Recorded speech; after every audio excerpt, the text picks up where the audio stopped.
Alright guys, ayan sa panibagong vlog pa na naman tayo, video reaction tayo. Kasi meron ako dito nakitang isang babae nagwawala po sa fast food chains. No? So parang feeling ko dito, hindi ko lang sigurado.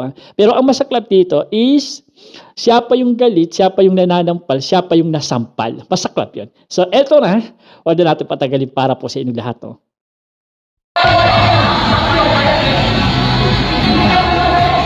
Ayan, nagduduro.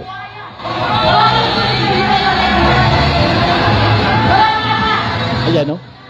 Oh.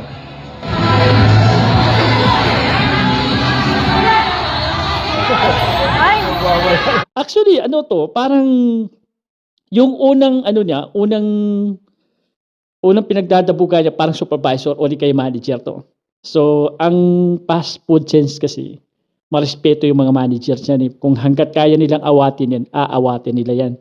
So, kaso, eto si ate, si tita, hindi nagpapaawat. So, tingnan ninyo kasi meron siyang gustong sampalin dito, pero siya pa yung nasapak. So, eto na, papanoorin natin.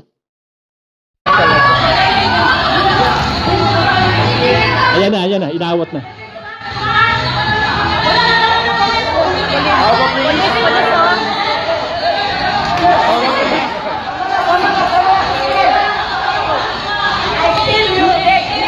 Ayun, nagbabanta pa, no?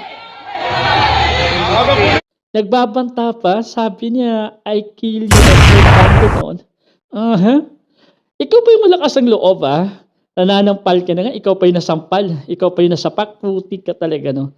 Anyway, yan, kung kaninong magulang to, pangaralan ninyo, kung kaninong magulang to, okay? Pangaralan yung magulang ninyo. Kasi, dinadala pa yung kawalang respeto sa fast food chains, no? So, hindi naman pwede kasi, hindi naman sa atin yan, eh. Okay, so, eto. Parang kinuyog dito, ayaw palabasin. Panurin ninyo.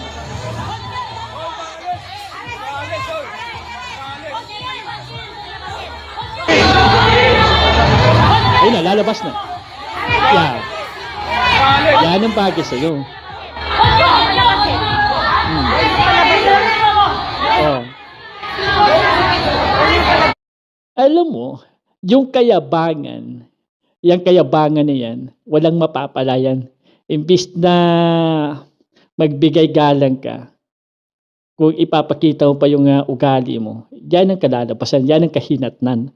No. So, marahil hindi natin alam kung ano talaga yung punot dulo, pero maling-mali pa rin. Kasi ikaw na yung inaawat, pinapakiusapan ka, tapos